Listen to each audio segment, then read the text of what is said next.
En nuestra sesión pasada hemos estado viendo lo que era legislación laboral, ¿no?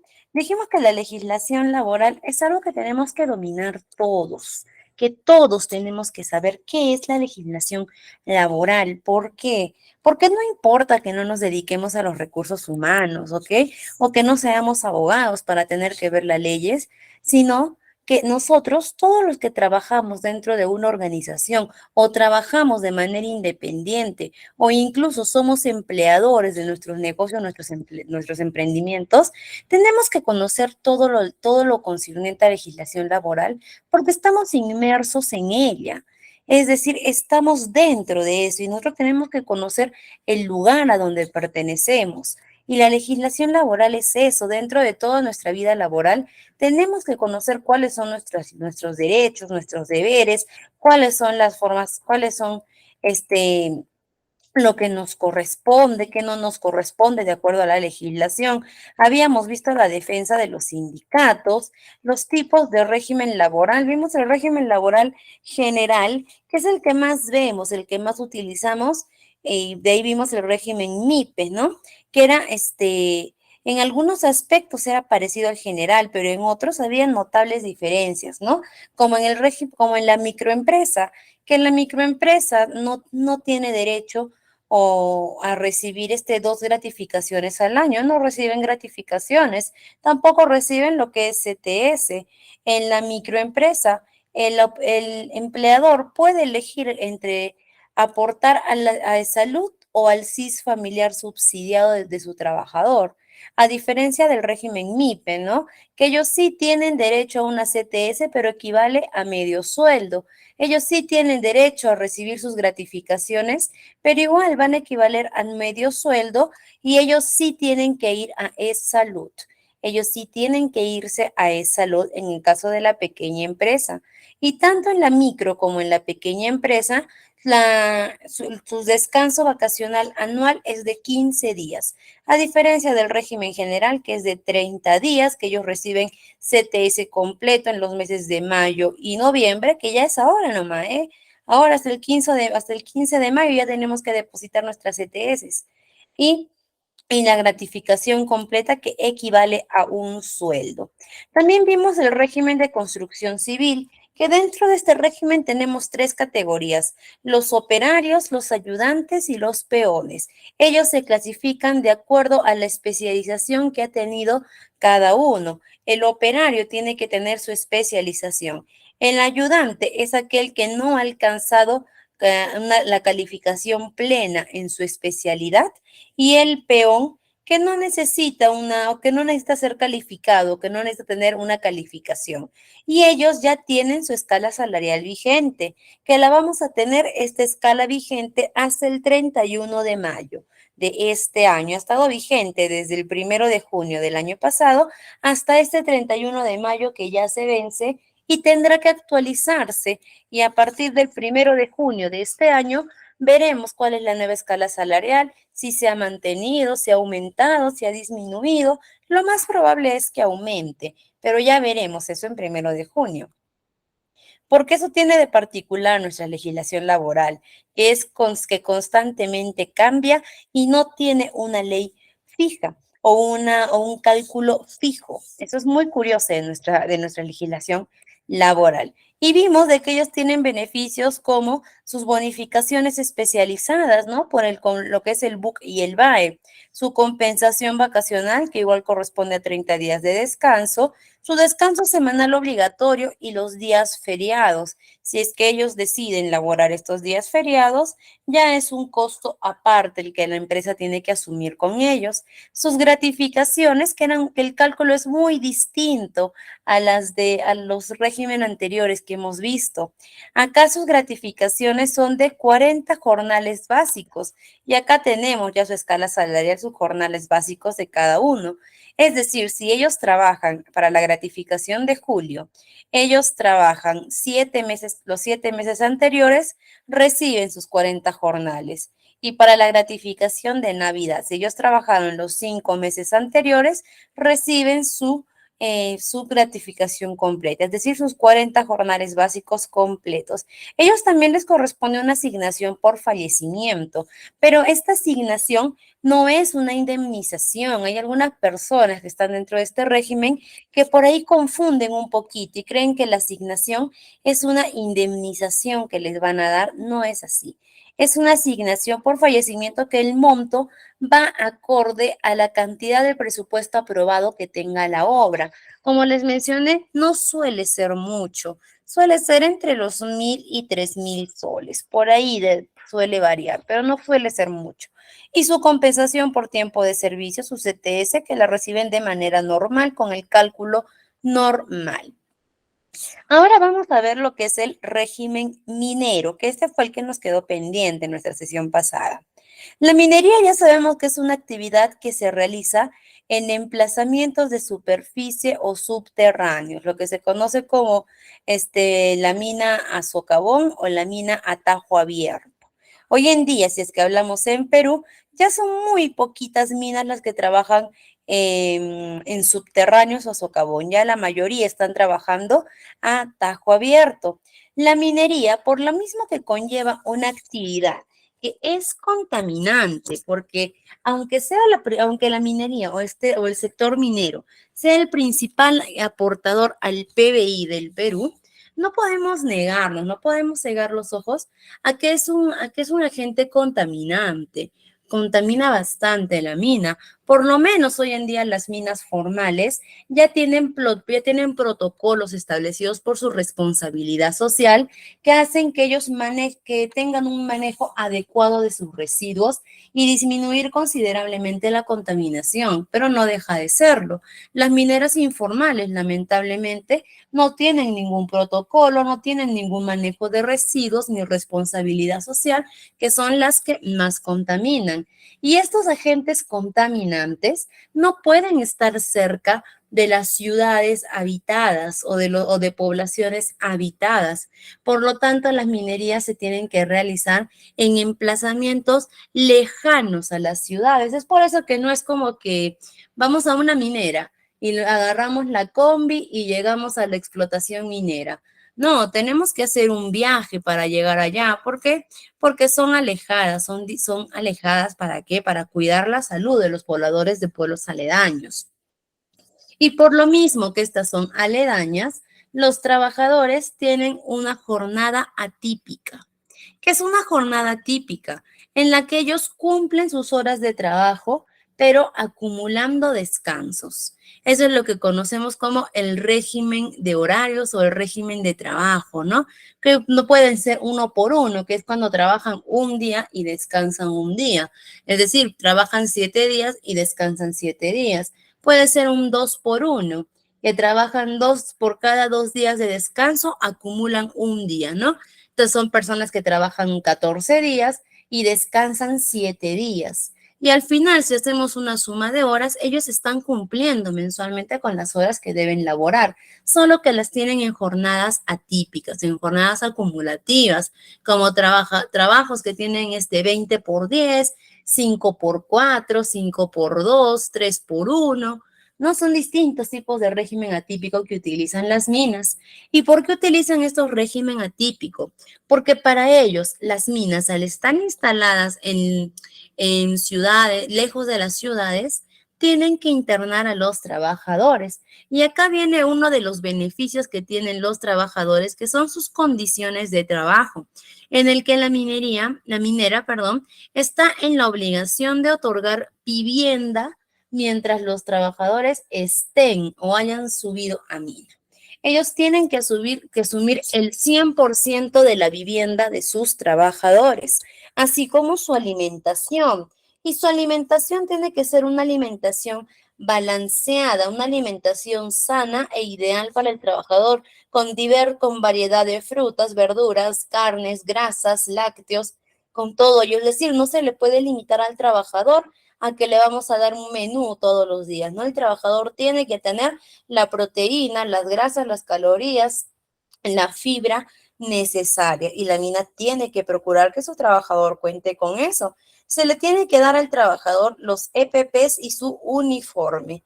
Es obligatorio que la minera le haga llegar a los trabajadores sus EPPs y su uniforme de trabajo sin costo alguno. ¿Por qué? Porque hoy en día en varias organizaciones es aceptable que de repente tú vas a entrar a trabajar a un banco, ¿ok? Supongamos vas a entrar a trabajar al Interbank. No digo que lo haga Interbank, estamos poniendo como un ejemplo. Y que Interbank diga, ok, vas a trabajar acá, pero tienes que usar tu uniforme como todos lo usan. Entonces te vamos a dar tu uniforme y te vamos a ir descontando de mes a mes, o si quieres en un solo mes te descontamos tu uniforme o lo fraccionas. ¿Es aceptable? Es aceptable. Las empresas pueden hacer eso. Pero en el régimen minero, la empresa no le puede decir al trabajador, te vamos a descontar de tu uniforme, te vamos a descontar de tus EPPs. No. ¿Por qué? Porque es obligatorio que se le entregue, así como también las herramientas necesarias y tecnologías necesarias. Las personas que trabajan en el régimen minero también tienen una remuneración distinta. Es decir, la remuneración mínima vital para nosotros es de 1.025 soles hoy en día, pero en el régimen minero la remuneración mínima vital es del 25% más de de la remuneración mínima vital que conocemos. Es decir, las personas que trabajan en una minera no pueden ganar menos de 1.281,25. No pueden ganar menos de eso. Ese es el sueldo mínimo que ellos pueden ganar. Como ya hemos visto, la jornada de trabajo suele ser un régimen atípico de horas y los beneficios sociales, ellos reciben normal sus beneficios sociales, como la gratificación completa, es decir, su sueldo completo, su CTS completa, su liquidación de beneficios truncos, todo. Es decir, en el régimen minero, los beneficios son muy similares a los del régimen general, con la diferencia de que ellos trabajan con horas atípicas y su remuneración mínima es 25% adicional que la remuneración mínima vital que conocemos. En lo demás suele ser muy similar, muy parecida. Y ahora vamos a pasar a cuáles son nuestros derechos y nuestros deberes que tenemos como trabajadores, porque así como tenemos derechos, también tenemos deberes que cumplir. Los derechos más básicos son que tenemos derecho a recibir por lo menos la remuneración mínima vital, que tenemos derecho a nuestras gratificaciones, con excepción del régimen que pertenezcamos. De repente pertenecemos a la microempresa. Entonces ahí sí no nos corresponde gratificaciones. Nuestras vacaciones remuneradas anuales, que en todos los régimen corresponde el pago el pago de las vacaciones remuneradas en todos los régimen corresponde. El refrigerio, las horas de refrigerio. En cualquier tipo de régimen, lo menos o lo mínimo que nos pueden dar como horas de refrigerio son 45 minutos. No nos pueden dar menos de eso. Ahora, hay algunas empresas que hacen, por ejemplo, para asegurar mayor horario de atención en sus organizaciones. Te dicen, vas a trabajar de 9 de la mañana a 1 de la tarde, almuerzas de 1 a 3 y trabajas de 3 a 7.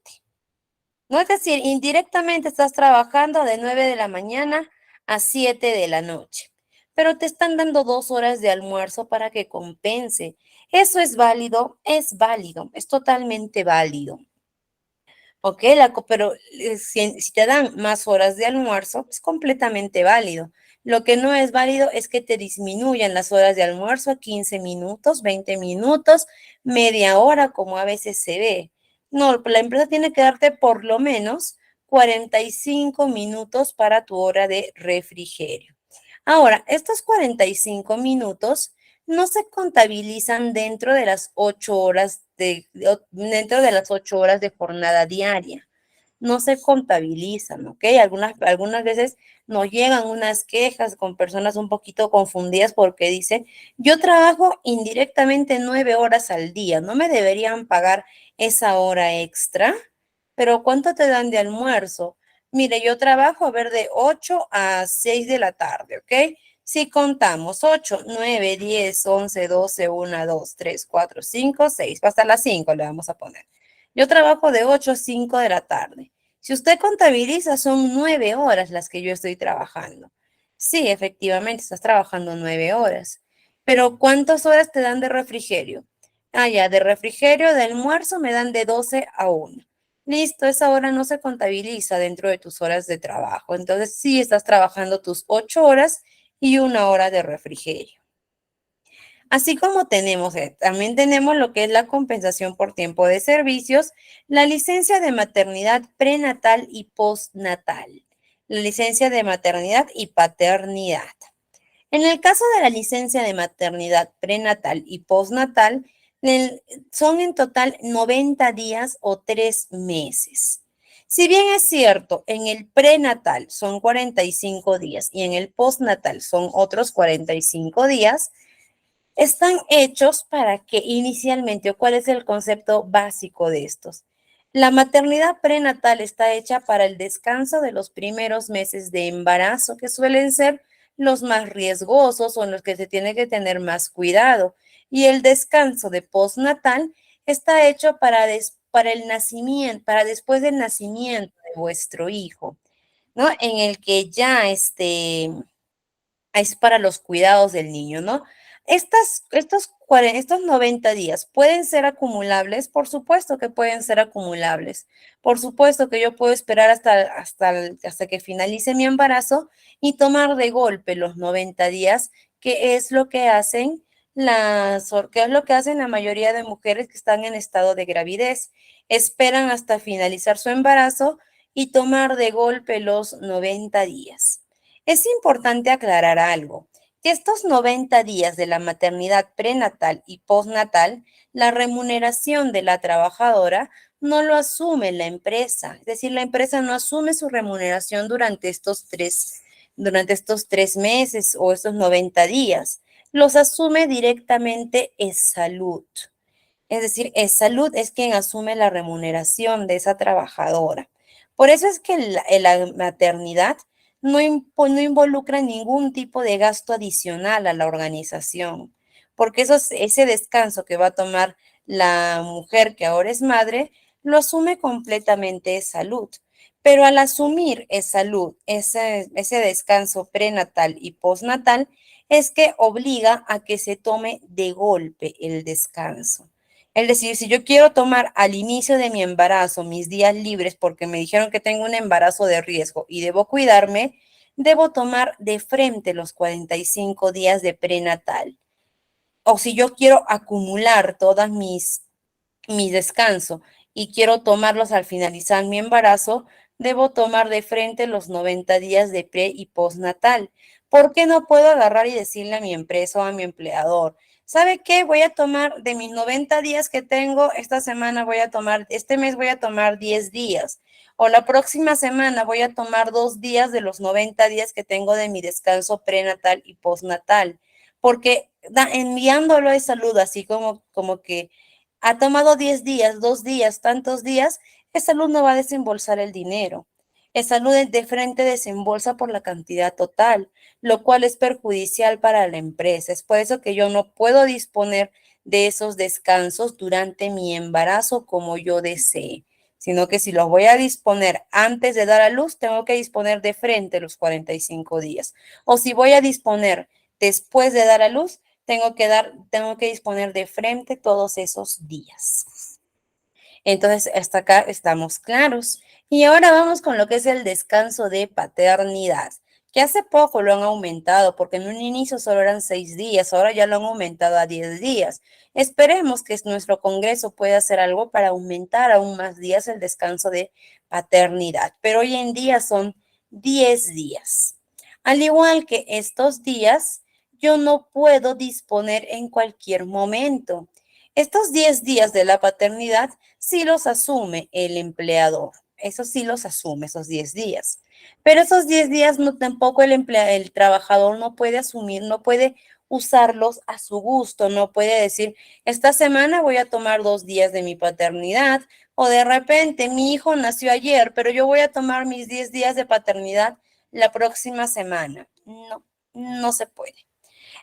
¿Cuándo se cuentan los días de paternidad? Se cuentan a partir del día en que nace tu hijo. Nace tu hijo hoy, miércoles 26. A partir de hoy, cuento 10 días en adelante, ahí te culminan tus días de paternidad. Es decir, tu día libre es el día de hoy. De repente, una consulta, Miss. De repente mi hijo nace el día lunes, que es feriado, que yo no debería trabajar. Ese día lunes también me lo van a contar dentro de mis 10 días de descanso de paternidad. Sí, también te lo van a contar. Incluso si de repente tú estás de vacaciones y en tu periodo de vacaciones nació tu menor hijo, dentro de tus vacaciones se cuentan esos 10 días. No te van a pagar algo adicional por esos 10 días. No, simplemente esos 10 días estuvieron dentro de tus vacaciones y ya se contabilizaron. Entonces, ahora, si bien es cierto, con previos acuerdos con el empleador, se puede llegar a algún tipo de, valga la redundancia, acuerdos o algo, sí, sí se puede llegar a acuerdos con el empleador, pero lo que nos dice nuestra legislación y a lo que nos regimos es eso, ¿no? Que la maternidad se tiene que tomar de golpe y la paternidad se cuenta desde el primer día en que nace vuestro hijo menor. Ahora vamos con los deberes. También, así como tenemos derechos, también tenemos deberes. Uno de nuestros deberes es cumplir las normas de la organización. ¿Ok? ¿Qué más? Usar adecuadamente los instrumentos, materiales de trabajo, uniformes, EPPs. Tenemos que entender algo. Los EPPs no es algo que la empresa te da para que tú, si deseas, lo uses, si no deseas, no. No. Los EPPs son de uso obligatorio y al trabajador que no utilice los EPPs puede ameritar una suspensión inmediata de trabajo. ¿Qué más? Someterse a los exámenes médicos en caso tu puesto de trabajo o la empresa lo requiera. Es decir, de repente estoy trabajando en el régimen minero y me piden que me haga exámenes médicos. Si la empresa me dice, tienes que hacerte los exámenes médicos, yo los tengo que hacer, tengo que someterme a ellos. No puedo decir, es mi cuerpo, es mi voluntad, no deseo hacerlas. Si no deseas hacerlas, está perfecto, no, nadie te va tampoco a obligar a hacerlos, pero la empresa también está en la libre disposición de poder disponer de tu puesto de trabajo al negarte a cumplir con un estatuto de la organización. Tenemos que comunicar al empleador todo evento, situación que ponga o que pueda poner en riesgo nuestra salud. Reportar estos mismos eventos a los delegados de salud y responder e informar con veracidad a las instancias públicas que lo requieran mientras seamos trabajadores. También estos son algunos de los deberes que tenemos dentro de la organización. Muy bien, queridos colegas. Entonces, esos son los dos temitas que teníamos pendientes de nuestra sesión pasada. Ahora vamos a ver nuestro tema actual. En adelante ya, lo que vayamos a tocar sigue siendo legislación laboral, pero lo vamos a ir tocando desde otros puntos, hasta que hemos tocado legislación laboral de acuerdo a los tipos de régimen de trabajo que tenemos en nuestro país. Pero ahora vamos a ver el régimen laboral de los beneficios, pagos, remuneraciones, contrataciones que nos corresponden. Permítanme, les voy a compartir pantalla.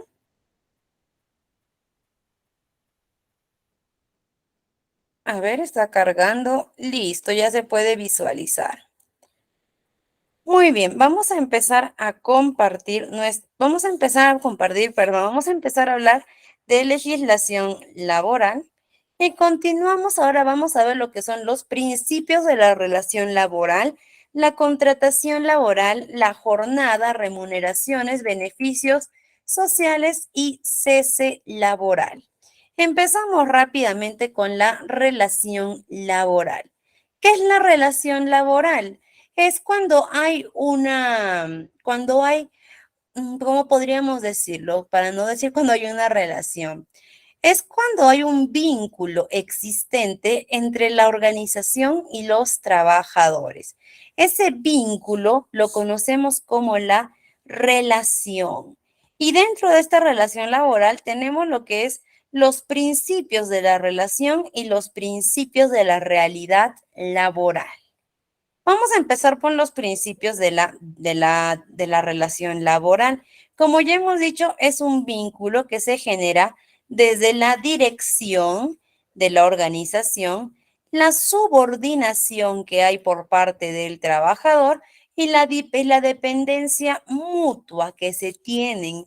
Es decir, volvemos a repetir, en una relación laboral, ¿cuáles son sus principios?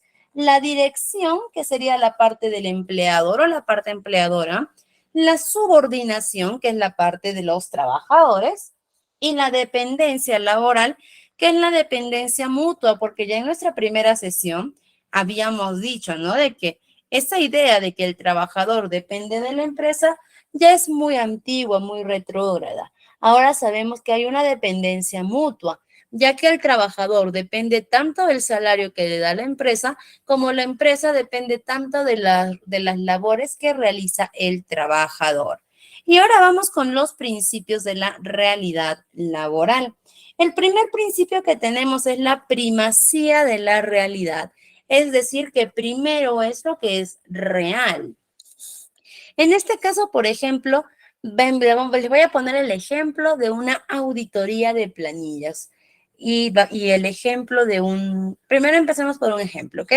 De auditoría de planillas.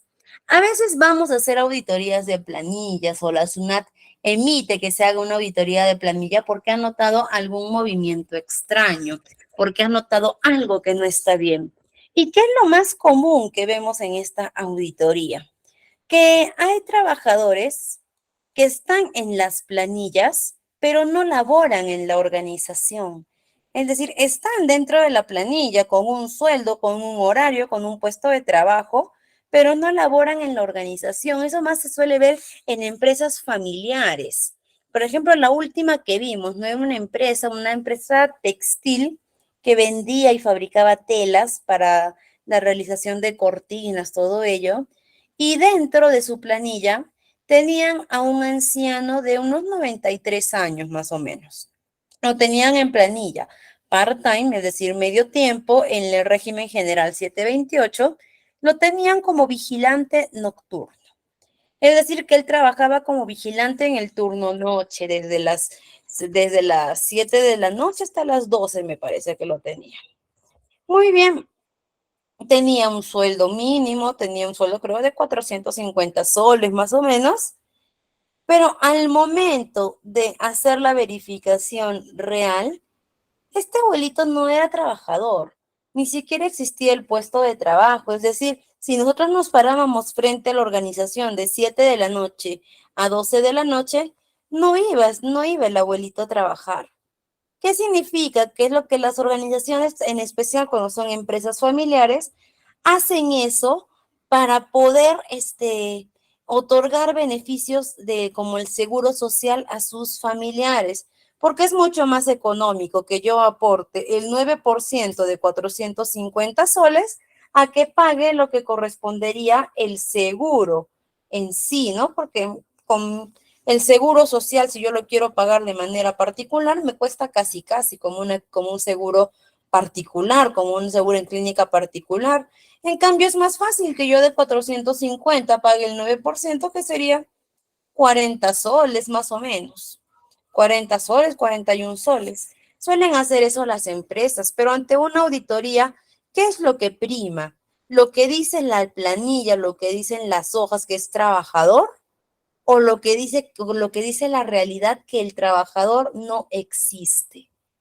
Por eso se llama la primacía de la realidad, en la que se les emite una orden para que de inmediato puedan, para que ellos puedan corregir sus planillas o poner en orden sus planillas. U otro ejemplo, ¿no? En el que podemos decir de que hay trabajadores que trabajan en la empresa, y este es el que se suele ver más, incluso que el anterior ejemplo, Trabajadores que van a las organizaciones sin un contrato de trabajo, sin estar en planilla, que les pagan en efectivo sin un recibo, sin una boleta, sin un depósito, ¿ok? Y que ante la ley, estos trabajadores, perdón, ante la planilla, estos trabajadores no existen.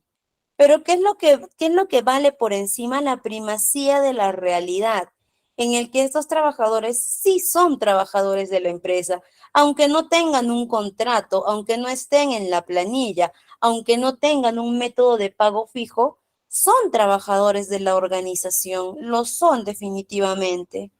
Entonces, por eso es que decimos que lo que vale es la primacía de la realidad. Y ante la pregunta, no sé si recuerdan en nuestra sesión pasada, que una de nuestras colegas nos dijo, ¿no? Mire, Misa, mi hermana la tienen trabajando sin contrato, sin nada, ¿no? Lo que podemos ver ahí en papeles es que aparentemente su hermana ya no es trabajadora de la UGEL, me parece que era, porque la tienen sin contrato, sin planilla, en nada, pero ante la primacía de la realidad. Mientras ella esté ejerciendo funciones, es una trabajadora. Y si alguno de ustedes, colegas, está pasando por esa situación o algún familiar, algún amigo, alguien cercano, recuerden que este principio de la primacía de la realidad es lo que los va a ayudar a sustentar el trabajo que han realizado, pero para ello tienen que tener la mayor evidencia posible de que son trabajadores. Para la primacía de la realidad siempre hemos dicho, si sabe a chocolate, si huele a chocolate, si se ve como chocolate, es un chocolate. Igual con el trabajador. Si parece trabajador, si cumple un horario de trabajo, si tiene funciones, si tiene responsabilidades dentro de la empresa, es un trabajador. Más allá si tiene o no tiene un contrato de trabajo. Entonces, nuevamente les repito, colegas, si alguno de ustedes o alguien cercano está pasando por una situación así y teme por su estabilidad laboral, ya que aparentemente no es trabajador o algo, le recomendamos eso, que vaya adjuntando todas las pruebas necesarias de que él es trabajador y este principio de la primacía de la realidad es el que ayuda a los trabajadores que denuncian esas situaciones. También tenemos lo que es el principio de razonabilidad y proporcionalidad. Estos dos van de la mano. Y como nuevamente volvemos a este ejemplo de la auditoría de planillas, en la que a veces vemos de que estamos viendo la escala salarial y vemos que el gerente de finanzas tiene un sueldo de 3.500 y la secretaria de gerencia tiene un sueldo de 5.500. Entonces ahí entra nuestra razonabilidad y nuestra proporcionalidad. ¿Quién debería ganar? Mejor vamos a empezar por esta pregunta simple. ¿Quién creen ustedes, colegas, que tiene mayor responsabilidad dentro de una organización? ¿Un gerente o una secretaria? A ver, colegas, los leo a todos. ¿Quién creemos que tiene mayor responsabilidad dentro de una organización? El gerente o la secretaria? Lógicamente, el gerente, ¿verdad? Entonces, nosotros nos podemos a pensar. Las escalas salariales se dan de acuerdo al nivel de responsabilidad que tiene cada puesto. Entre mayor responsabilidad, mayor remuneración. Entonces, si el gerente tiene mayor responsabilidad que la secretaria, ¿por qué en la planilla figura el puesto de la secretaria mucho más pagado que el de un gerente? Y ahí es donde entra nuestro principio de proporcionalidad. No hay proporción entre la calidad y la cantidad de funciones con el pago que se está dando. Como les digo, lamentablemente esto se ve mucho por irregularidades de las organizaciones, en las que a veces nos ponemos a investigar por qué esta diferencia, por qué esta desproporcionalidad, y resulta que la secretaria era familiar de uno de los socios o era la esposa de un trabajador de confianza. Y eso todavía en empresas privadas se ve muy poco, ¿ok? No es que no se vea, pero se ve muy poco.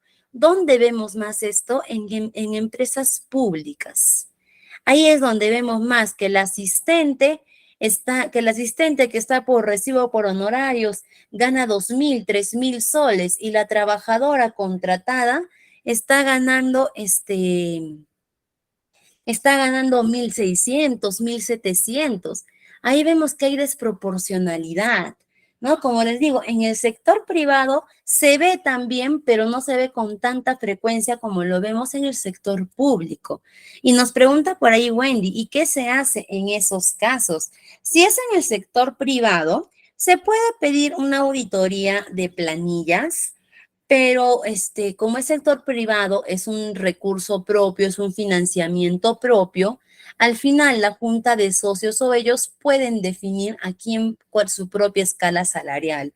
En el caso del sector público, se puede pedir a la Oficina de Control Interno una auditoría de planillas junto con recursos humanos y que se haga el contraste con el presupuesto analítico de personal, que es un documento de gestión. El presupuesto analítico de personal es un documento de gestión en la que cada puesto de trabajo ya tiene el presupuesto establecido de acuerdo a sus funciones.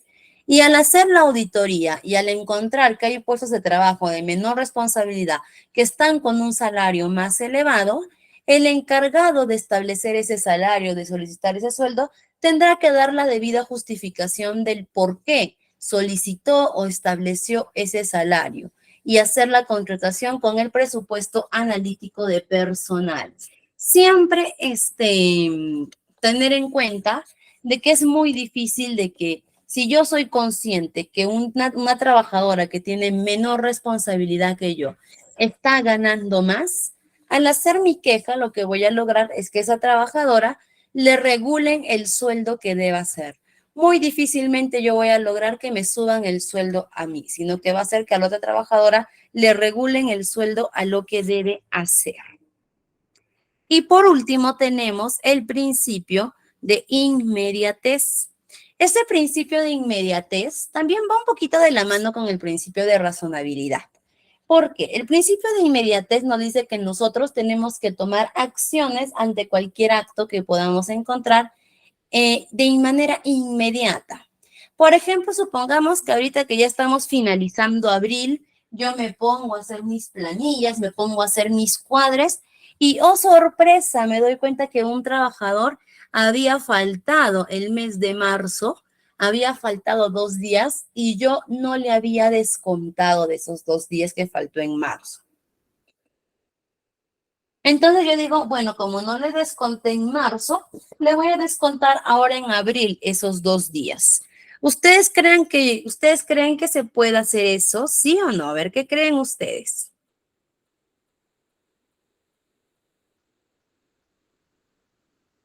A ver, vamos, colegas, a ver, los leo. ¿Qué creen ustedes? Si yo estoy haciendo mis planillas ahorita en abril, estoy haciendo mis planillas, todo, y me doy cuenta que un trabajador en marzo había faltado 2 días. Y digo, no le desconté en marzo esos 2 días, entonces ahora en abril se los descuento. ¿Creen que puedo hacer eso o no? Por acá nos dicen que sí. A ver, todos colegas, vamos, somos varios conectados. Todos, todos. A ver, por ahí tenemos un no. Vamos, participamos todos, colegas. Que sí, que no. Muy bien. Muy bien, colegas. La respuesta es no. Yo ya no puedo hacer eso. Lo que no fue en su momento ya no lo puedo corregir ahora. ¿Ok? En este caso en específico, si a mí en marzo, al momento de hacer mi tariaje, se me pasó, se me olvidó, no pude, pues qué lástima, porque yo ya no puedo descontarle al trabajador ahora en abril, ya no corresponde. ¿Ok? Este es el principio de inmediatez, en el que si yo voy a tomar alguna acción, la tengo que tomar de inmediato. ¿Ok? Así como el trabajador, que de repente el trabajador recibe su remuneración, se pone a ver sus horas y dice, "Ah, este mes me han calculado menos horas de trabajo, voy a ir a recursos humanos". Va a recursos humanos y le dicen, mire, ¿sabe qué? Este mes me acaban de depositar mi sueldo, pero me han descontado menos. Ahí sí podemos hacer una reposición o algo, porque el trabajador está notificando apenas toma conocimiento. Pero si yo ahorita en abril voy a recursos humanos y les digo, miren, les he traído mi boleta de octubre, mi boleta ni siquiera de octubre, mi boleta de febrero de este año, en la que ustedes me han puesto 20 horas, pero yo he trabajado 26 horas, me está faltando 6 horas. Ahí ya no se puede hacer nada. ¿Por qué? Porque ya esa planilla se cerró, ya no hubo un principio de inmediatez. Lógicamente, lógico, si yo quiero sancionar a un trabajador ahora en abril por algo que ha hecho en marzo, en febrero, en enero, ya no puedo, debí sancionarlo en su momento. Eso es lo que nos dicta el principio de inmediatez. Pero, sin embargo, ¿qué pasa si yo ahorita en abril estoy revisando mis planillas, estoy revisando mis pagos, mis finanzas de mi empresa y encuentro que en el mes de octubre del año pasado uno de mis trabajadores había desviado fondos a su propia cuenta? Y yo lo descubro, eso fue en octubre del año pasado y yo lo descubro ahora en abril. ¿Qué significa? Que por el principio de inmediatez ya no puedo hacer nada porque no lo hice en su momento. No. Ante faltas graves, por eso le dije que va de la mano con la razonabilidad, ¿ok? Porque ante faltas graves, lógicamente yo no puedo decir, bueno, me robó hace meses, ya no puedo hacer nada. No. Ante faltas graves sí puedo actuar, así haya pasado mucho tiempo, ante faltas graves comprobadas. Ahora vamos a ir con lo que es la contratación laboral antes de pasar a remuneraciones. Ya habíamos visto nosotros a grandes rasgos lo que era la contratación laboral cuando estuvimos viendo reclutamiento y selección, que es el proceso mediante el cual una persona externa se vuelve trabajador nuestro dentro de nuestra organización. Ya habíamos visto que era indispensable en este trabajo identificar las partes, establecer el lugar de trabajo, la prestación personal, la duración del contrato, la remuneración, perdón, perdón, colegas, la razón de ser contratado y todo ello que tenía que ir en el contrato.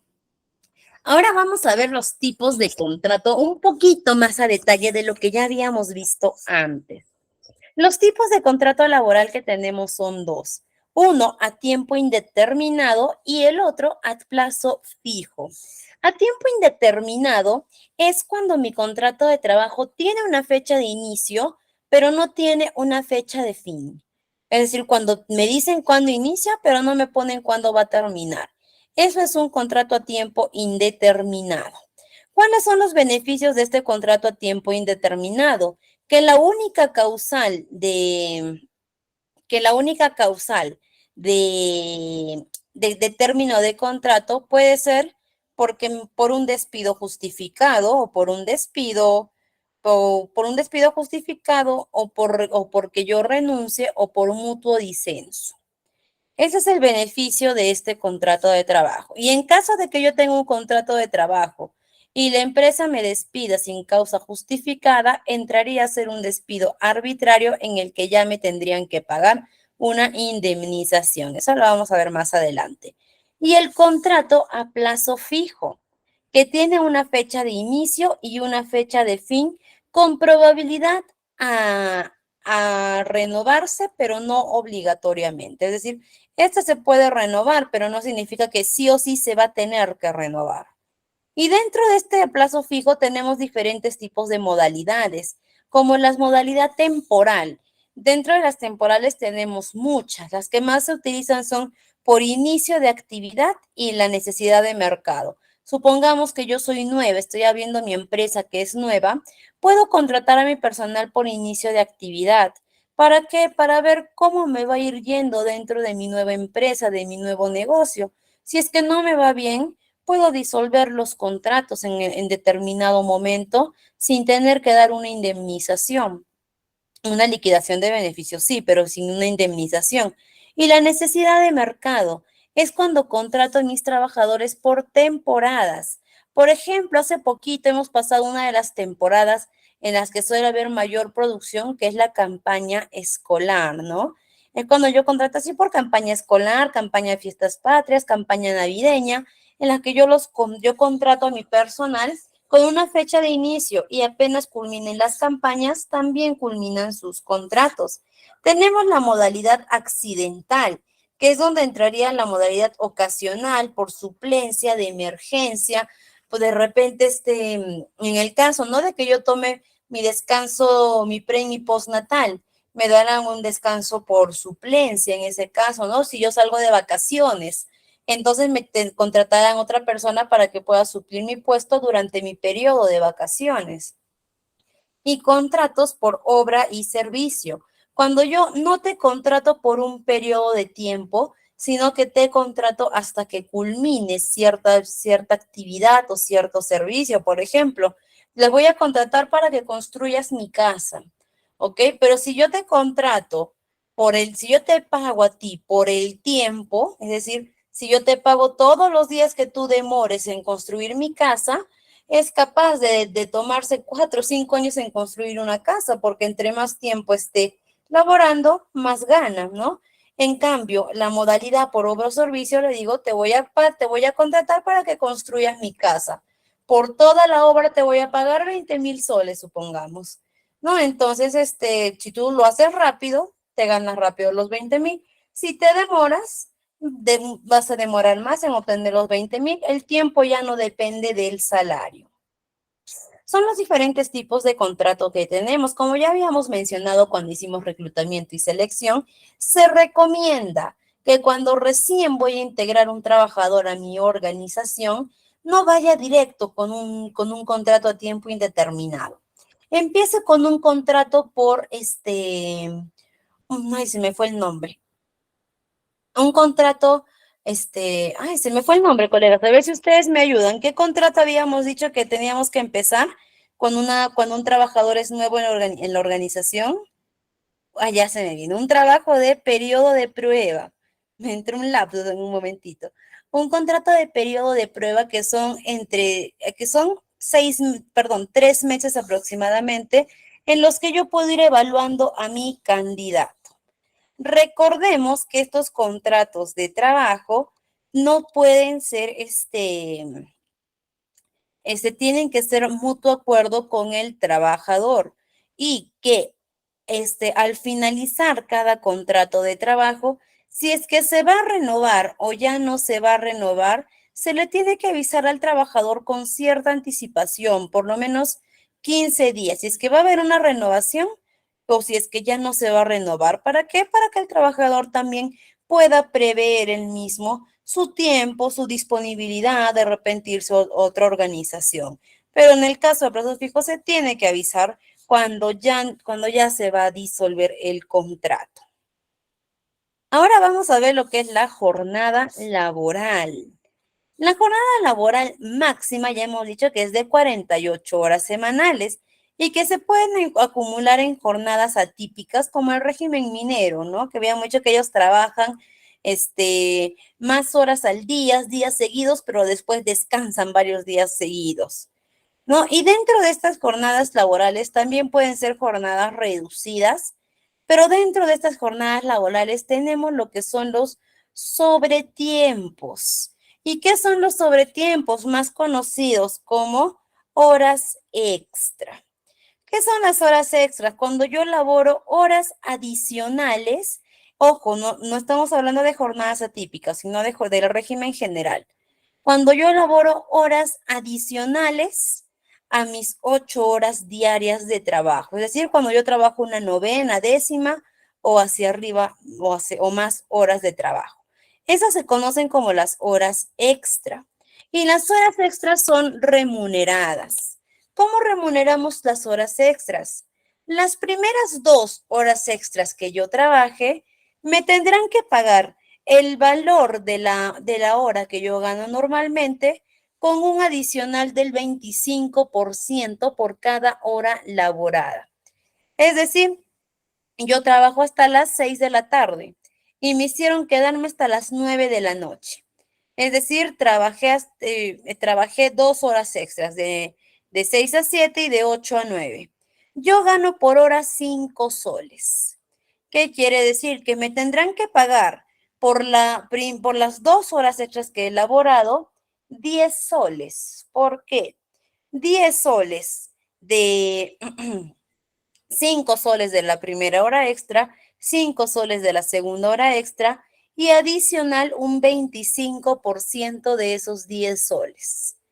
Ahora, la sobretasa número 2 que tenemos es que a partir de la tercera hora extra se paga el 35% del valor de la hora más la hora normal. Es decir, me pagarán los 5 soles que yo gano más un 35% a partir de la tercera hora. Para poder entenderlo mejor, vamos a hacer un pequeño ejercicio práctico, ¿ok? Permítanme, voy a borrar un ratito. No lo voy a borrar, lo voy a poner en blanco para que podamos hacerlo nosotros juntos, parte por parte, para poder entender bien el cálculo de las horas extras. Y cómo tenemos que verificar que nos estén calculando nuestras horas extras de ser el caso que nosotros estemos laborando. Vamos a empezar con, a ver. Listo, vamos a empezar así, vamos a agrandar un poquito más esto, lo vamos a acercar y empezamos. Nos dice que José trabaja como vigilante en un condominio. Vamos a poner esto, ¿ok? José trabaja como vigilante en un condominio y percibe una remuneración mensual de 1.500 soles. Este mes, José en total acumuló 9 horas extras en su trabajo de la siguiente manera. El día 12 del mes laboró 4 horas extras. El día 14 laboró 3 horas extras y el día 20 laboró 2 horas extras. Sumamos todo, José ha laborado en total 9 horas extras en el mes. Nos pregunta, ¿cuál será el salario bruto? Ok, acordémonos salario bruto, salario neto. Ya hemos aprendido eso, la diferencia. Y acá nos pregunta, ¿cuál será el salario bruto de José? Empezamos a calcular nosotros. Primero, ¿qué es lo que necesitamos? Tener todos los datos necesarios. ¿Cuál es la remuneración mensual de José? 1.500 soles. ¿Gana algo más? No sé si tiene alguna remuneración adicional. No, perfecto, 1.500 soles. De esta remuneración mensual yo tengo que sacar cuánto gana José por día y por hora. Para eso, estos 1.500 los divido entre 30.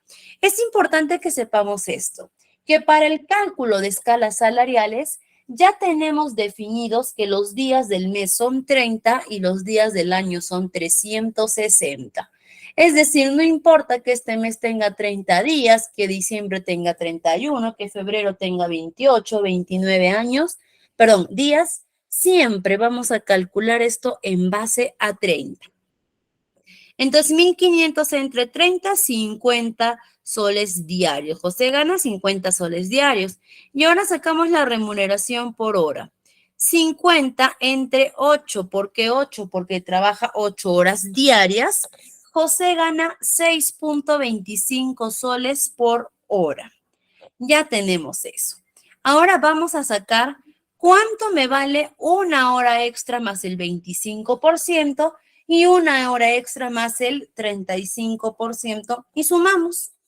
Una hora, 6.25 más el 25% de ese 6.25, la hora extra más el 25% será en total 7.81. Y ahora hacemos lo mismo, pero con el 35% y la hora extra más su 35% será 8.44.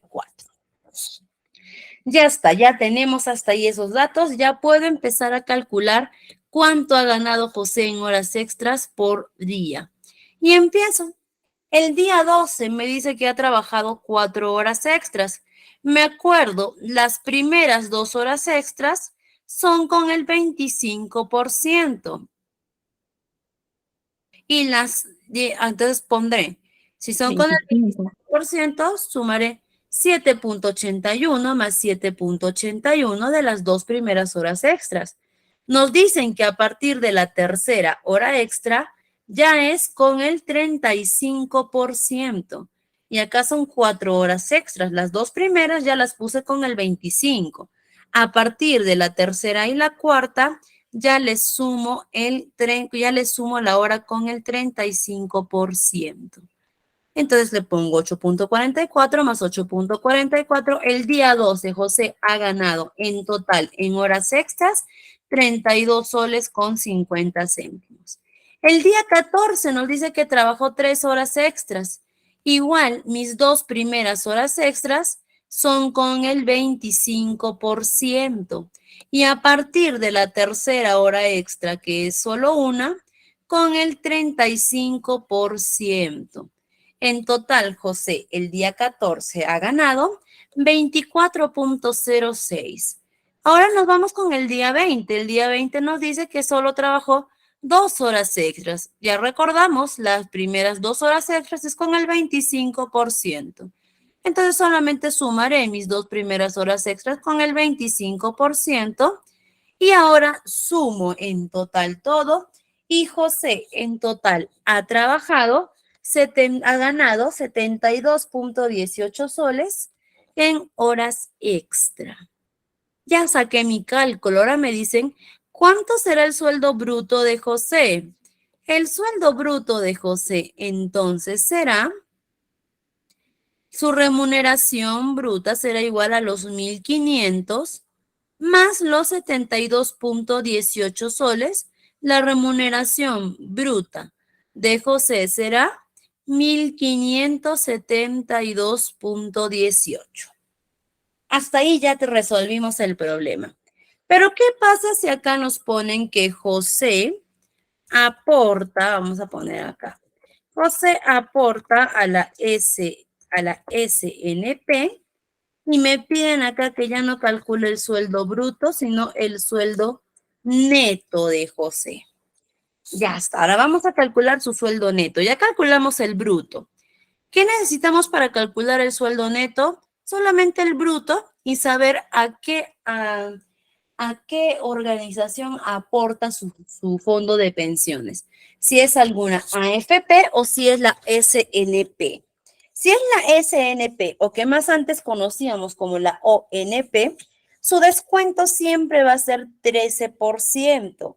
A diferencia de las AFPs, que cada AFP también oscila entre el 13%, un poquito más a veces. Un poquito más, pero también oscila entre ese porcentaje, pero cada AFP cobra un porcentaje diferente o descuenta un porcentaje diferente. En este caso nos ha dicho que aporta la SNP, significa que es el 13%. Entonces calculo su sueldo bruto. ¿Cómo calculo el sueldo bruto? Perdón, el sueldo neto. El sueldo neto es igual a la remuneración bruta menos el 13% de la SNP. Colocaré acá, tengo ya la remuneración bruta. 1.572.18 menos su 13%, que es 204.38. Su sueldo neto es 1.367.80. Es decir, esto es lo que José se va a llevar líquido en cash, líquido al bolsillo, en dinero. Y nunca olvidarnos calcular el aporte de E-Salud, que es el 9%. ¿El 9% de qué? Es el 9% de este sueldo bruto. Vamos a ponerlo por acá, así para que se entienda. Este pago de E-Salud es el 9% de este sueldo bruto. Si ustedes le sacan ahorita el 9% a 1.572.18, les va a salir que es 141.32. Estos 141.32 no nos los descuentan a nosotros. Esto lo aporta el empleador, esto lo paga el empleador muy aparte de nuestro sueldo. Hasta acá, queridos colegas, ¿se entendió el cálculo de las horas extras?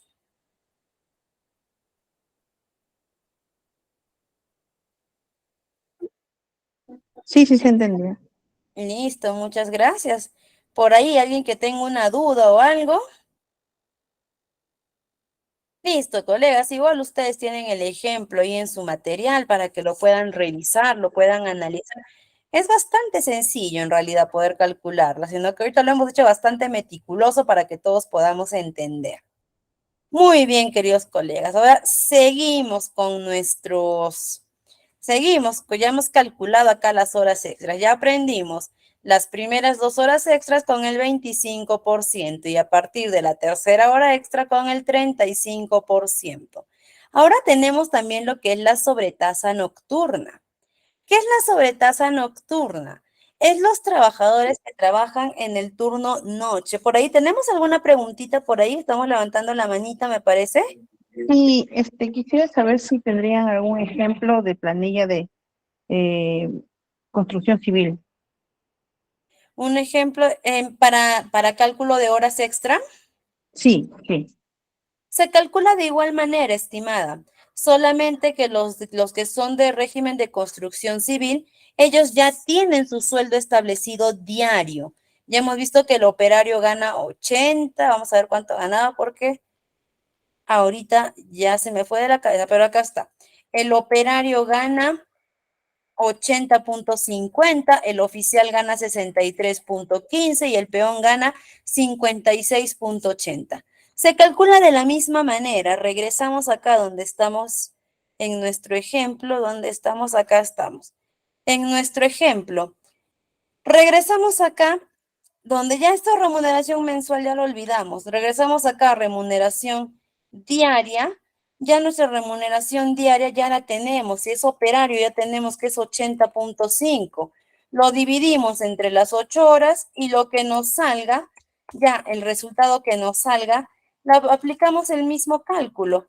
Empezamos a sumar las horas extras, las dos primeras con 25%, a partir de la tercera con el 35%, vamos sumando y después sumamos todo a la remuneración bruta. Es lo mismo, solamente que en el caso del operario o del régimen de construcción civil, ellos ya tienen su escala salarial diaria establecida en ese sentido. Pero de ahí el cálculo es igual, es igual. Muy bien, ahora seguimos con el régimen de trabajo, ay, perdón, ya está. El régimen de trabajo nocturno, que por la complejidad del lapso, porque definitivamente es más difícil trabajar de noche.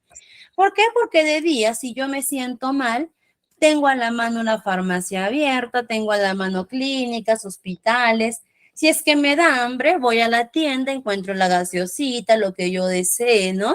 Porque el clima tampoco no es extremo. A diferencia de la noche, en el que no hay nada al alcance de la mano, 3 de la mañana se nos antoja comer algo, ¿de dónde compramos? ¿De dónde sacamos? Nuestro cuerpo, nuestro organismo está diseñado para dormir en la noche y trabajar en el día, para estar despiertos durante el día. ¿No? ¿Por qué? Porque nuestros alimentos, nosotros tenemos desayuno, almuerzo y cena. Desayuno en la mañana, almuerzo en la tarde y cena en la noche.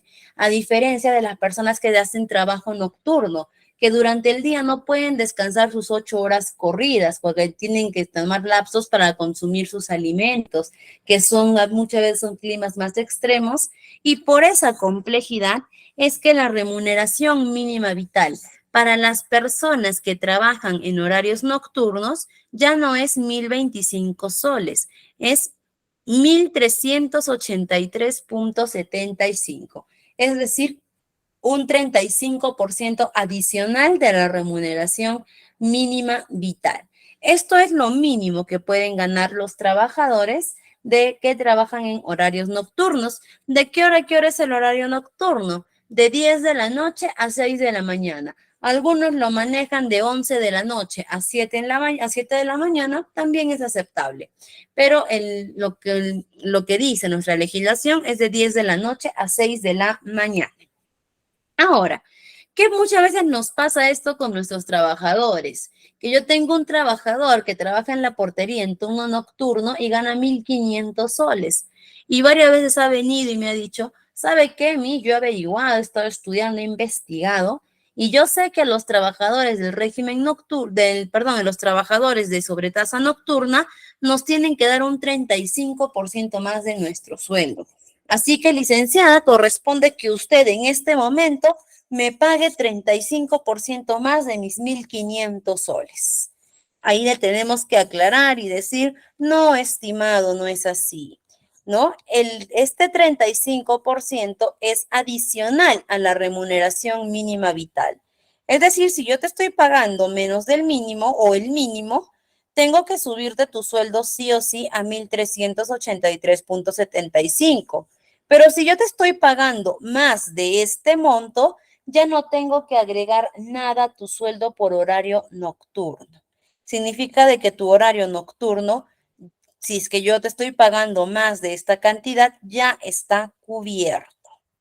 Y vamos ahora con el día de descanso o el día feriado, que acá tenemos que tener mucho cuidado para el cálculo porque hay una mala interpretación de palabras. Nos dice que vamos a empezar primero con el día feriado. El día feriado no estamos obligados a ir a trabajar, no nos pueden obligar a ir a trabajar, pero si por mutuo acuerdo decidimos ir a trabajar, yo puedo recobrar mi feriado de dos maneras. Primero, en efectivo. Si yo cobro mi feriado en efectivo, me corresponderá un pago triple por ese día. Vamos a especificar este pago triple. Creo que por acá tengo un ejemplo de feriados. A ver, a ver, a ver. Por acá creo que no tengo ejemplo de feriados. Vamos a especificar el pago triple. Supongamos que yo gano 50 soles diarios, ¿ok? Y decido trabajar mi día de feriado. Y vamos a poner acá, vamos a abrir una diapositiva y vamos a poner este ejemplo, ¿ok? Para que se pueda entender bien. Yo gano 50 soles diarios. Quiere decir de que al mes tengo una remuneración de aproximadamente 1.500. Listo. Yo gano acá 50 soles diarios y decido trabajar el día lunes 1 de mayo, que es este feriado por el Día del Trabajador. Listo, decido trabajar ese día. Entonces me corresponderá un pago triple.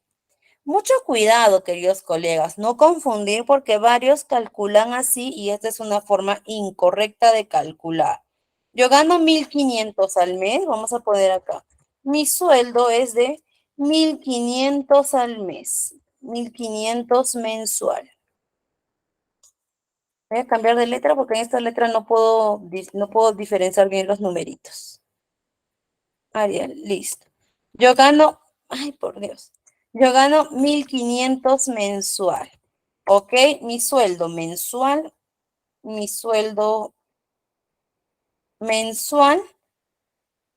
y ahora acá pongo mi sueldo diario, es de 50 soles.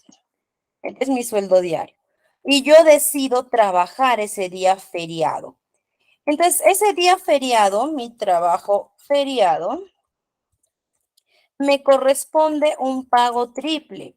¿Y cómo es esta forma en la que se suele calcular que no es la correcta? Entonces digo, 50 soles que yo gano diario, como es pago triple por 3, igual 150 soles. Entonces ahora sumo 1.500, hasta la suma. Entonces sumo mi sueldo, 1.500 más los 150 de mi feriado, igual 1.650, eso es lo que yo saco este mes. Incorrecto, este cálculo está mal hecho, está mal, esto así no va.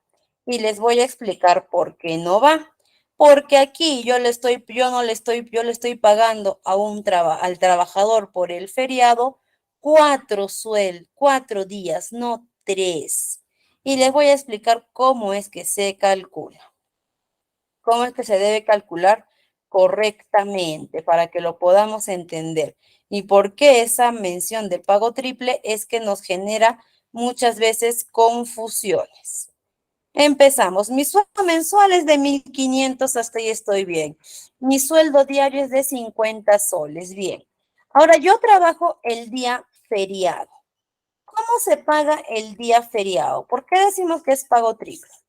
En este día feriado, así yo trabaje o decida no trabajar, igual la organización me va a pagar 50 soles del día que me corresponde, porque es mi derecho.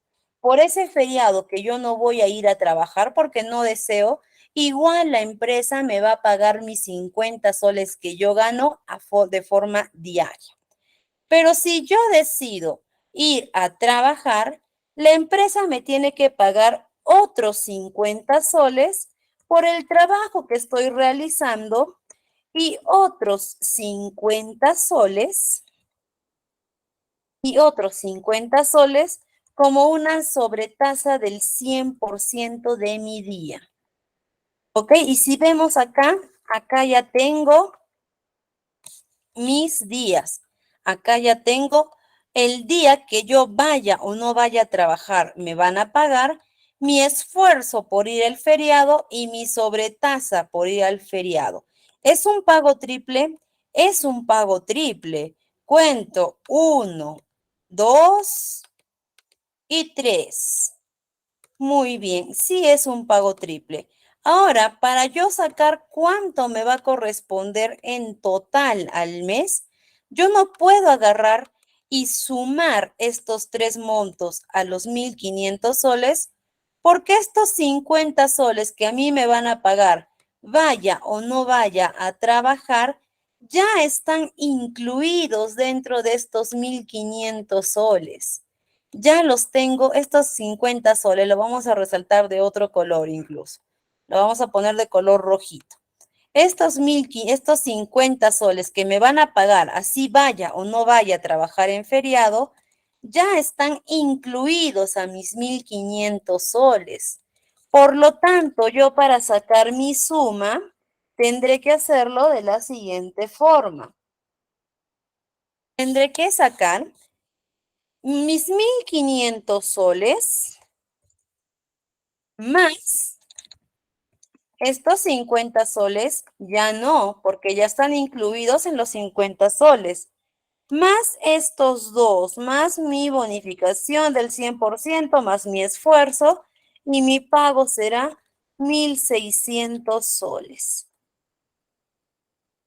Esta es la forma adecuada de poder calcular mis feriados. ¿Se entiende o no se entiende, mis estimados?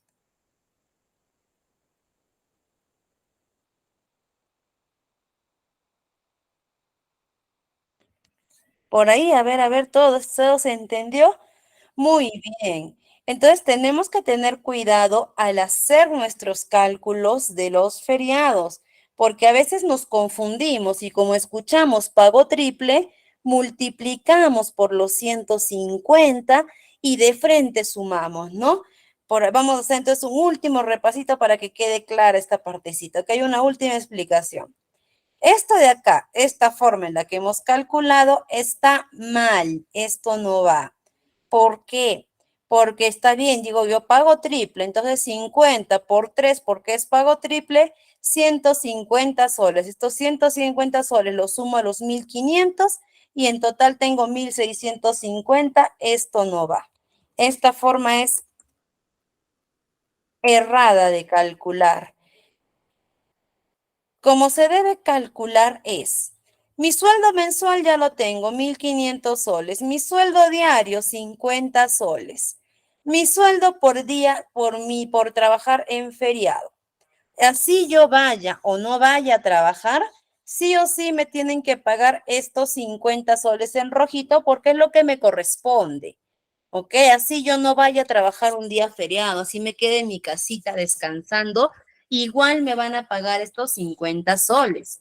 Pero si yo decido ir a trabajar, me tienen que pagar mi sobreesfuerzo por ir en día de feriado, más una sobretasa del 100% de mi día. Entonces, y si yo veo acá, es un pago triple en el feriado, es un pago triple porque 1, 2 y 3.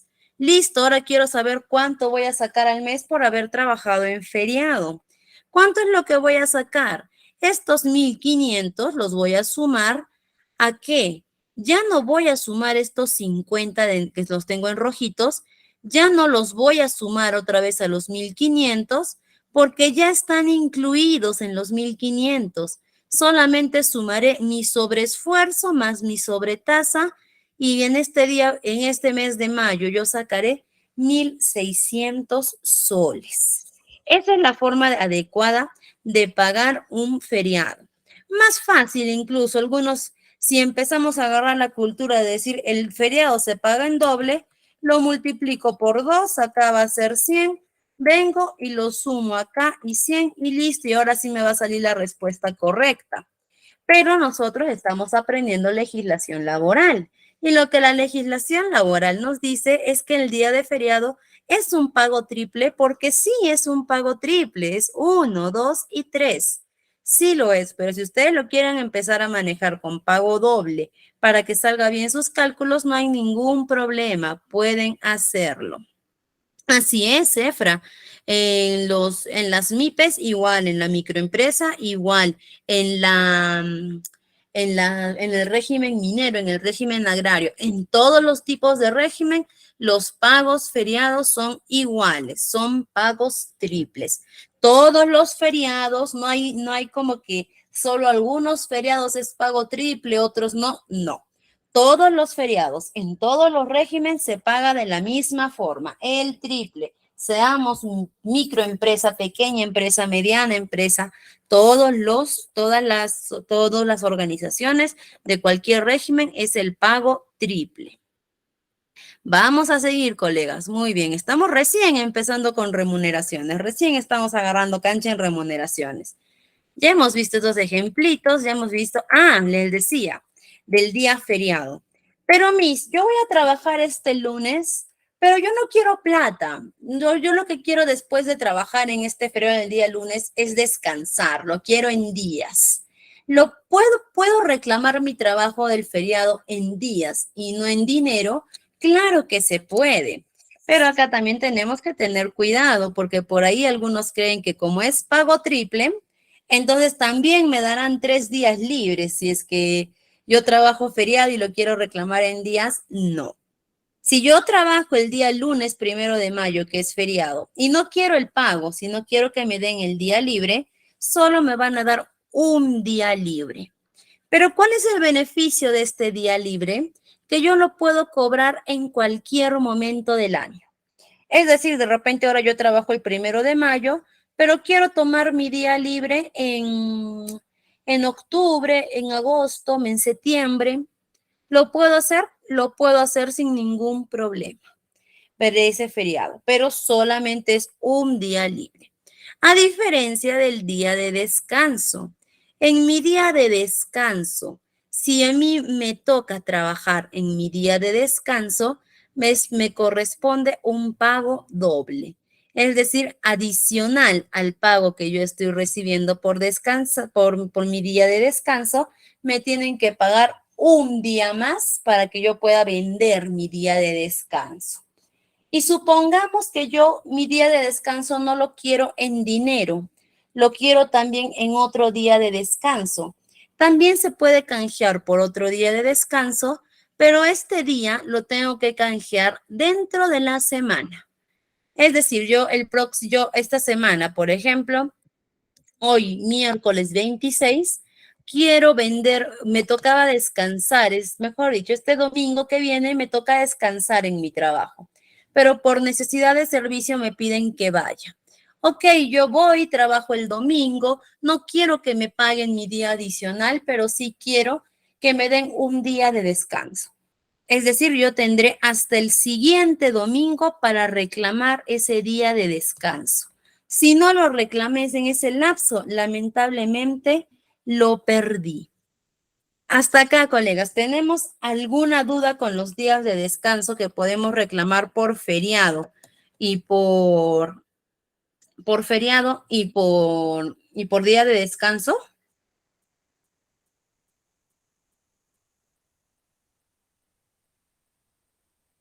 Muy bien, colegas, no tenemos dudas. Entonces pasamos a nuestro siguiente tema. que nuestro siguiente tema ya son las remuneraciones. Vamos a ver hasta dónde podemos avanzar hoy día. Muy bien, hoy día vamos a avanzar hasta acá, hasta las remuneraciones y conceptos remunerativos. Para nuestra siguiente vamos a avanzar esta partecita, ¿ok? Las remuneraciones. Las remuneraciones es la contraprestación de nuestros servicios. Es decir, es lo que nos dan a cambio de los servicios que nosotros hemos brindado. Tiene que tener regularidad de pago, es decir, la tenemos que percibir regularmente y tiene que estar a nuestra libre disposición.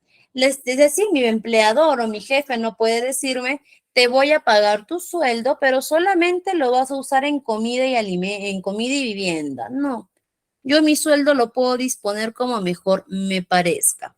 Y para que un concepto sea remunerativo, tiene que cumplir estas tres pasos. Y acá vamos a ver algunos conceptos que son remunerativos y conceptos que no son remunerativos. Muy semejante a lo que me preguntaron en la semana pasada al final de la clase, ¿no? Me preguntaron de los viáticos y ello. Vamos a ver acá si son conceptos remunerativos o no. La asignación familiar. ¿A quién le damos la asignación familiar? A los padres de hijos menores de edad. La asignación familiar corresponde a un 10% del sueldo mínimo. Es decir, la asignación familiar hoy es de 102.5 céntimos, 102 soles con 50 céntimos. Esta asignación familiar se le da a todos los padres de familia que tienen hijos menores de edad, pero también les corresponde a los padres de familia que tienen hijos mayores de edad cursando estudios superiores. Es decir, si mi hijo ya cumplió 18 años, pero está en la universidad o está en el instituto, le corresponde también me corresponde seguir recibiendo su asignación familiar por su periodo de estudios, es decir, por instituto 3 años más y por universidad 5 años más. No significa que de repente nuestro hijo esté jalando cursos, no llevando cursos completos y ya esté como 6, 7 años en la universidad y se te va a seguir pagando esa asignación familiar. No, es solamente por el periodo regular que suelen demorar sus carreras, el periodo regular. Esta asignación familiar es de libre disposición, es decir, cumple con este concepto remunerativo. ¿Se entrega con regularidad? Sí, se entrega con regularidad. Listo. ¿Es la contraprestación por servicios? Sí. ¿Y es de libre disposición? Sí. Es es un concepto remunerativo. Vamos con otro, por ejemplo, alimentación, bonos por alimentación que son de nuestra libre disposición, concepto remunerativo. Nuestra remuneración vacacional, acá por favor, vamos a ver, creo que tenemos remuneraciones vacaciones más abajo con ustedes, a ver, beneficios, sí, tenemos descanso vacacional, entonces lo vamos a explicar más adelante. Gratificaciones truncas, horas de pago extra, sobretasas nocturnas, movilidad de libre disposición, nuestra remuneración por horas de lactancia, licencias con goces de haber, todas ellas son de libre disposición. Por ahí tenemos alguna consultita, a ver. Sí, mi consulta es la siguiente. Usted dice que se le puede seguir dando asignación familiar a los hijos, así sean mayores de 18 años, siempre y cuando lleven estudios técnicos o universitarios. Mi, Sí. mi consulta es la siguiente. Por decir, mi hija ya terminó el colegio a los 16 años, ¿no? 2022, por decir, terminó quinto, y este 2023 no está estudiando nada, empieza a estudiar recién, por decir, la universidad en el 2024. ¿Me siguen dando la asignación familiar o ya no? Ya está. Si su hija en ese periodo en el que no está estudiando sigue siendo menor de edad, sí le van a sigue siendo menor de edad. Claro, sí. Ya está. Sí le van a seguir dando la asignación. Es decir, si Ya. su hija cuando sea mayor de edad, supongamos, recién empiece la universidad, de repente cumple 18 años y a la par empezó la universidad, sí le corresponde todavía la asignación familiar hasta que termine su carrera. Sí le va a corresponder. A quienes, por ejemplo, ya no les correspondería. Si su hija de repente cumple 18 años y se toma un año sin estudiar, o un año en el que no tiene estudios superiores, ese año perdió la asignación familiar. Y así, al siguiente año, a los 19 años en este caso, ella empieza estudios universitarios o técnicos, ya no le va a corresponder. En el caso del pago de la asignación familiar para estudios superiores, tienen que ser de corridos. Es decir, que cuando llegue la mayoría de edad, esté en pleno estudio universitario o estudio técnico. Ahí sí le corresponde. Así que no se preocupe, Ana Melba, Ah, ok. todavía a su hija le va a corresponder su asignación familiar. Ok, gracias. Claro que sí, por ahí Lili nos pregunta, Miss, ¿te piden alguna documentación en la empresa? Claro que sí, te piden constancia de ingreso o constancia de matrícula o algo que acredite que verdaderamente nuestros hijos siguen en estudios superiores. La empresa nos pide, o en caso de que nosotros veamos que nos han cortado la asignación familiar porque ya ven que nuestros hijos llegaron a la mayoría de edad, vamos, presentamos los documentos de estudios superiores y solicitamos la reposición de nuestra asignación familiar que por ley nos corresponde. Muy bien, estimados colegas, nos vamos a quedar el día de hoy hasta aquí. Nos hemos retrasado un poquito, pero no se preocupen que en nuestra siguiente clase nos ponemos al día en todo. Pone, y si a los 18 años se está preparando y a los 19 años ya no, ya no. Si a los 19 años empieza la universidad, eso desde los 18 años perdió ya la asignación familiar y ya no le corresponde la asignación familiar, querida Yasmín. Tiene que ser continuo. Entonces, como les decía, colegas, ya en nuestra siguiente clase nos vamos a regularizar más. Es mejor ir tema por tema, pero que esté bien aprendido, que empecemos a acelerar, acelerar, acelerar y como